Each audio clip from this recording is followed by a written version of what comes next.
देखे होंगे मेरे पहले के वीडियो तो आपको पता होगा कि मैंने कुछ टिप्स बताए थे टेंशन फ्री लाइफ के। और मैंने ये भी बताया था कि इसमें हम एक बजट के बारे में हमने बात की थी कि मैं इसके बारे में एक बहुत इंटरेस्टिंग वीडियो लेके आने वाली हूँ। तो आज मैं हूँ आपके साथ इसी टॉपिक को लेके कि बजट हम कैसे तैयार करें। हो सकता है आपका तरीका अलग हो, लेकिन जो है मेरा तरीका मैं आपके साथ उसको शेयर करने वाली हूँ। तो मैं जिस चीज़ को फॉलो करती हूँ, मेरा रूल है 50, 20 एंड 30% का। अब ये जो है इसको समझने के लिए आप देख रहे होंगे मेरे लेफ़्ट साइड एक पाई चार्ट बना होगा। इसको समझ के आप डिसाइड कर सकते हैं कि मैंने 50% में मैंने लिखा है फिक्स चार्ज, 20% मैंने डाला है सेविंग में और 30% डाला है मैंने फन के लिए।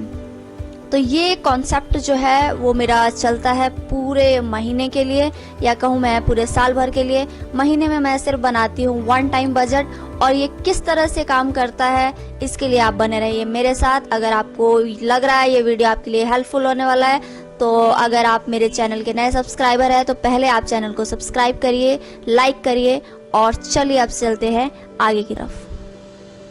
अब बात करते हैं हम 50% जो कि है मेरा फिक्स्ड एक्सपेंडिचर।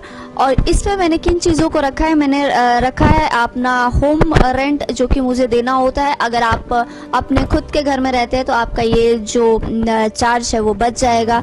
तो मेरा है होम रेंट, फिर दूसरे नंबर पे आता है मेरा इलेक्ट्रिसिटी बिल, फिर मेरा केबल बिल, फिर मेरा फ़ोन बिल, फिर मेरा मिल्क वाले का बिल, और फिर जो मेरा सबसे इम्पॉर्टेंट है मेरे जो हेल्पर्स हैं जिनकी मैं हेल्प लेती हूँ अपने काम को निपटाने में, उनकी सैलरी। तो इस तरह से अगर आपने होम लोन लिया है या व्हीकल लोन लिया है, या इसके अलावा आपके कोई और खर्चे हैं, ईएमआई पे आपने कोई और सामान उठाया है, तो उसके भी खर्चे जो है आपके फिक्स्ड एक्सपेंडिचर में जाएंगे। हो सकता है मेरे से आपके जो एक्सपेंडिचर हो थोड़े डिफरेंट हो सकते हैं। तो ऐसी चीज़ें, ऐसे खर्चों को आप उनमें डालिए 50% में, जो कि आपके फिक्स्ड है। माने आप चाहकर भी आप उनको चेंज नहीं कर सकते हैं। तो वो सारी चीज़ें जो है हम डाल देते हैं 50% में। अब बात करते हैं हम नेक्स्ट, और नेक्स्ट है हमारा 20% सेविंग में। अब हर एक का एक फाइनेंशियल गोल होता है कि हमें ये काम करना है, इस जगह तक पहुंचना है। पिछले महीने अगर हमारा ये सेविंग का था, इस बार हमें कुछ और ज़्यादा करना है। तो सेविंग में हम जैसे इंश्योरेंस हो गया, हमने इन्वेस्ट करना है, या फिर हमने एफडी करवा ली, आरडी करवा ली, मतलब सेविंग के बहुत सारे तरीके हैं। तो 20% वाला जो मेरा कॉलम है वो है सेविंग के लिए, जो कि मैं अपनी पूरी सैलरी या पूरा जो मेरा इनकम है उसका 20% में सेविंग में डाल देती हूँ।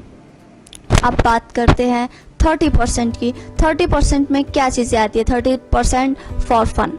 फन माने हम, ये मुझे डिटेल में जाने की ज़रूरत नहीं है क्योंकि सबको पता है कि फ़न में क्या क्या चीज़ें आती हैं। लेकिन फिर भी हम क्या करते हैं कि ज़्यादातर पैसा जो है अपने फ़न में ही इन्वेस्ट कर देते हैं, पूरा वेस्ट कर देते हैं। इन्वेस्ट तो नहीं कह सकते हैं, वेस्ट कर देते हैं, और ये सोचते हैं कि भाई आज जिया जाए, कल की कल देखेंगे। लेकिन अगर आपको अपना बजट अच्छे से रेडी करना है, आपको अपने बजट पे फोकस करना है, तो आपको कल को ध्यान में रखकर ही चलना होगा।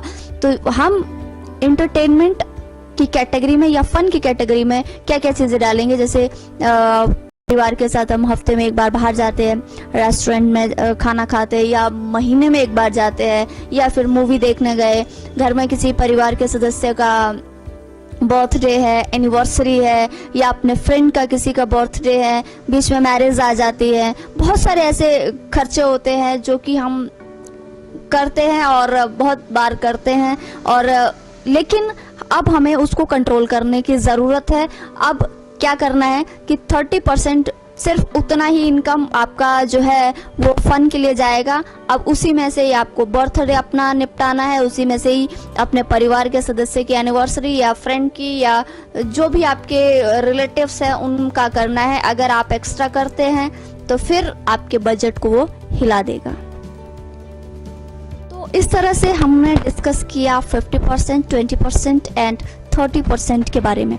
लेकिन अभी तक होता क्या है कि अभी भी हम में से बहुत सारे ऐसे लोग हैं जो कि अपना जितना भी हार्ड मनी है, जितना भी वो कमाते हैं, जितनी भी उनकी इनकम है, उनका उन्होंने बजट नहीं तैयार किया होगा। आप में से भी बहुत सारे ऐसे लोग होंगे जिसने कि बजट अभी भी तैयार नहीं किया है। हमारा क्या रहता है कि हम सोचते हैं कि जीवन एक मिला है तो क्यों ना एंजॉय किया जाए, और बहुत सारा पैसा जो है अपने एंजॉय में ही लगा देते हैं, और जब हमें प्रॉब्लम आती है तब सोचते हैं, तब अपने आप को कोसते हैं कि क्यों हमने वो टाइम पे अपना पैसा क्यों बचाया नहीं। तो इससे अच्छा है, बाद में पछताने से अच्छा है आप अभी ही स्टार्ट कर दीजिए कि आपको क्या करना है। आगे मैं देने वाली हूँ अपने कुछ 7 सीक्रेट टिप्स जो कि आपको हेल्प करेंगे बजट को तैयार करने में। चलिए, मेरी टिप नंबर 1 है, और वो टिप है spend less than you earn. ठीक है, कि भाई अगर आप 1 रुपया कमा रहे हो तो कम से कम 25 पैसे जो है वो बचाने की कोशिश करिए। ऐसा ना हो कि 1 रुपया आप कमा रहे हो और 1.5 रुपया आपने खर्च कर दिए, तो उस कंडीशन में आपकी जो नैया है वो डूबने वाली है। तो कोशिश ये करिए, किसी महान आदमी ने कहा था, वैसे अब किसने कहा था वो मैं नहीं बता रही हूँ, कि भाई खर्चे कम करिए, अपने खर्चे कम मत करिए, अपनी इनकम बढ़ाइए। लेकिन प्रैक्टिकल ऐसा है भाई, जब तक इनकम नहीं बढ़ रही है तब तक अपने खर्चे जो है वो कम करके रखिए। जब इनकम बढ़ेगी तब आप अपने धीरे धीरे जो खर्चे है वो उठाते रहिएगा। ठीक है, तो दूसरा मेरा जो टिप है, जो सबसे इम्पोर्टेंट टिप है, कि अपना एक इमरजेंसी फंड जो है अगर आपने नहीं बनाया है तो आप तुरंत बना दीजिए। क्योंकि जिन घरों में देखिए बच्चे होते हैं, बूढ़े होते हैं, या फिर खुद भी इंसान अगर हस्बैंड वाइफ भी है, तो भी आपको इमरजेंसी फंड की ज़रूरत होती है। और ख़ासकर अगर हमारे घर में बच्चे और बूढ़े हैं तो आपको तुरंत ही बना लेना चाहिए। क्योंकि ये जो दौर होता है, बच्चों कब बीमार पड़ जाए या कब खेलते खेलते गिर जाए, या फिर जो बुढ़ापे वाली एज होती है वो बहुत ही ज़्यादा सेंसिटिव एज होती है, तो उस कंडीशन में भी आपको बहुत नीड पड़ेगी अपने इमरजेंसी फंड की। तो कोशिश ये करिए कि अगर आपने नहीं बनाया अपना इमरजेंसी फंड तो तुरंत बना लीजिए। और जैसे ही मेरी वीडियो खत्म हो, अभी स्टार्ट मत करना, मेरा वीडियो पहले पूरा देख लेना, उसके बाद आप स्टार्ट करना अपना इमरजेंसी फंड बनाना। तो मेरी टिप नंबर 3 है कि भाई अगर आपने प्लानिंग कर ली है, there is no tomorrow, start today.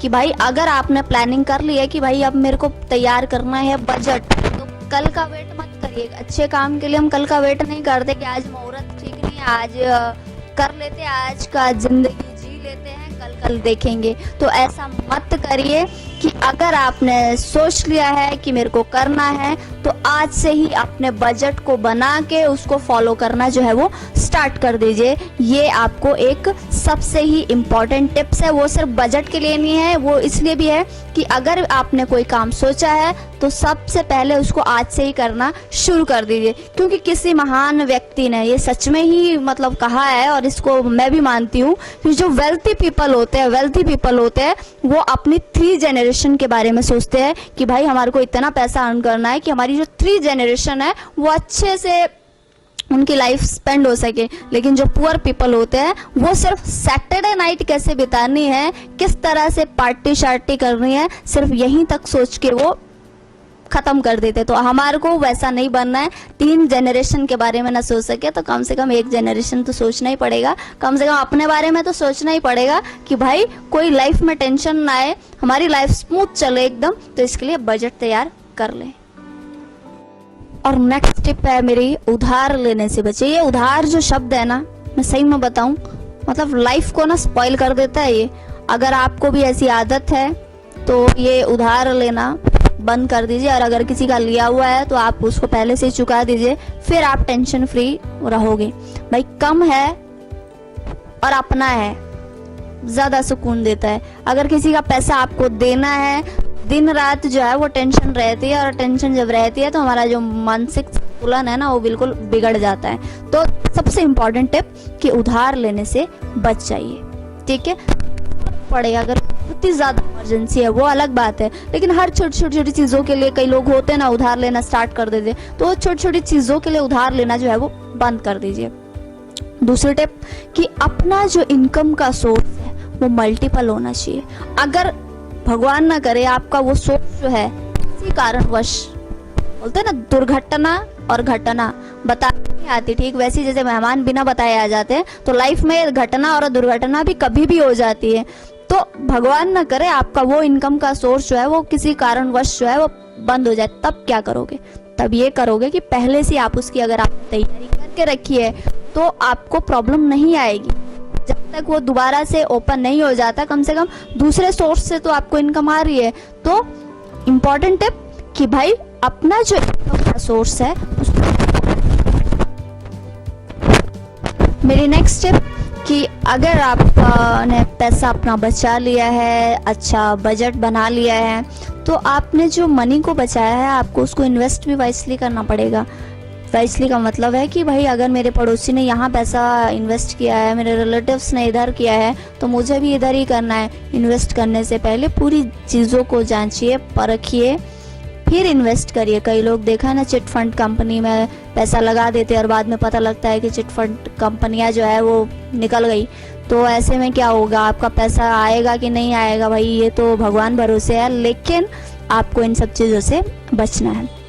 फिर उसके अलावा आपने बजट तैयार कर लिया है। लास्ट टिप मेरी बहुत ध्यान से सुनिएगा कि आपने बजट बना दिया है अपना, लेकिन आप उसको फॉलो नहीं कर रहे हैं, तो क्या मतलब? फिर मतलब कुछ नहीं है, फिर नहीं करना था आपको ये काम। अगर बनाया है तो आप उसको फॉलो भी करिए, रिजल्ट आपको तभी देखने को मिलेगा, इनकम में ग्रोथ आपको तभी देखने को मिलेगी। आप कम कमाए, आप ज्यादा कमाए, ये मैटर नहीं करता। मैटर ये करता है आपने बचाया कितना है, ठीक है? तो अगर आज से आप स्टार्ट कर रहे हैं तो उसको आज से ही फॉलो करना स्टार्ट करिए। हो सकता है आपको इतने लंबे समय से बजट बनाने की आदत नहीं रही है, 1 महीना आप प्रॉब्लम में रहेंगे, परेशानी होती है ना नई चीज को अडॉप्ट करने में।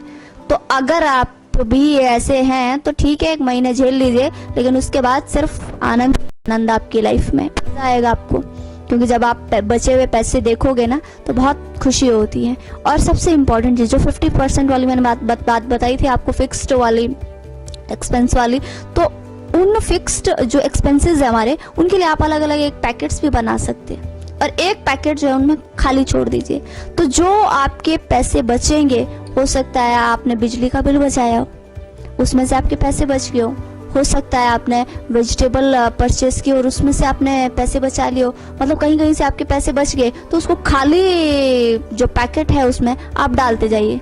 और ये मैं वीडियो लेके आने वाली हूँ कि किस तरह से हम छोटी छोटी चीज़ों को बचाकर एक बड़ी सेविंग कर सकते हैं। ये वीडियो मैं लेके आऊँगी, बहुत जल्दी लेके आऊँगी। तो अगर आपको लगा है कि ये मेरा वीडियो जो है आपके लिए हेल्पफुल रहा है, तो बने रहिए मेरे चैनल के साथ, सब्सक्राइब करिए, शेयर करिए और लाइक तो बनता है ताकि मेरे को पता